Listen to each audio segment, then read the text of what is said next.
Good afternoon. Today we'll be discussing a poem written in the form of a song, and the title is When I Am Dead, My Dearest. And it was written by Christina Rossetti. And Christina Rossetti is a famous English poet, and her brother Dante Gabriel Rossetti, who wrote the poem The Blessed Damozel,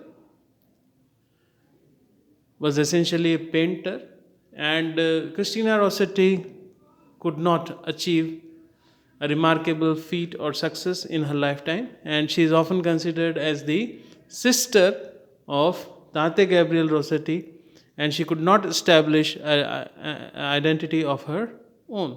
But she wrote very beautiful poems, and her poems are very popular after uh, poems became very popular after her death, and still uh, her poems are liked by many people throughout the world. Christina Rossetti had a very tragic life. The word that comes to our mind is self denial. So she was in a state of self denial. And this particular poem, When I Am Dead, My Dearest, is written in the form of an appeal. She kept poor health. So she was marred by problems and sufferings, and she kept a very poor health. And her love life was a failure as well. Her life too became a failure. All her sufferings and agonies find expression in her poem. And she found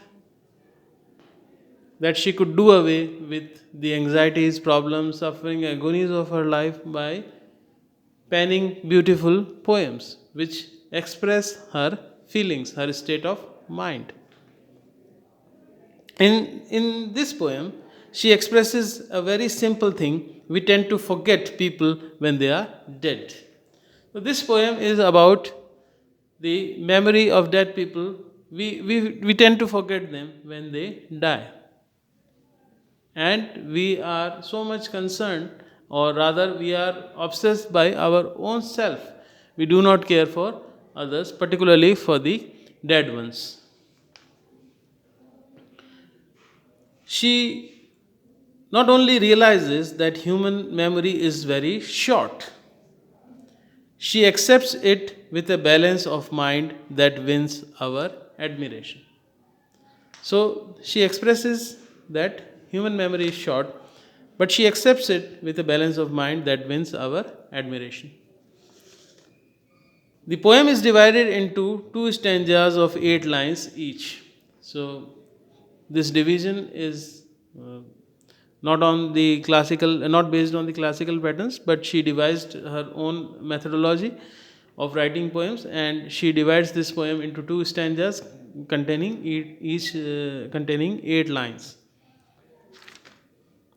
The first stanza expresses her wish, and the second explains why she would have it that way. So, in the first stanza, she expresses her wish, and the second stanza explains why she would have it that way. She does not want any permanent state of mourning after her death.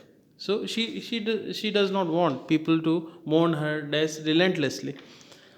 She would not like the people to mourn for her, and she does not want the people should mourn for her. And I quote the lines of the poem: When I am dead, my dearest. And who is her dearest? Some people said it was James Collinson, and we have no particular idea about him. Sing no sad songs for me. Hmm? Sing no sad songs for. Sad songs are usually sung in respect of a person who is dead. We have seen a poem written on, about the memory of people who were dead, and that particular poem is written in the form of a song, and that is known as an elegy. The most important work is elegy written in a country churchyard. Plant thou no roses at my head. Not on her head literally, but at the grave. And this is a metaphorical reference. Said, no roses should be planted on her grave, nor shady cypress tree. Nor shady cypress tree. Her only wish is, be the green grass above me with showers and dewdrops wet. So it is a very earthly desire. Be the green grass above me with showers and dewdrops wet. It does not matter if you remember or forget me. The beauty of the poem is that she has made a wish, but she does not care whether it will be fulfilled or not. Knowing this, still she makes a wish. She is willing to forgive if people forget her. The external beauty of the poem lies in fact that she is not doing a favor by freeing them from their responsibilities. She says that if she faces similar circumstances, she will follow suit. The song of the nightingale is an appeal to her beloved. The song of the nightingale is an appeal to her beloved. She is forever crying for her beloved. She is forever crying for her beloved. Even if people cry for her or sing songs for her, she won't hear them. No, the death has no ear. It does not hear anything. She is going to a place where there is twilight. And after her death, she will be moving to a place where there will be a twilight.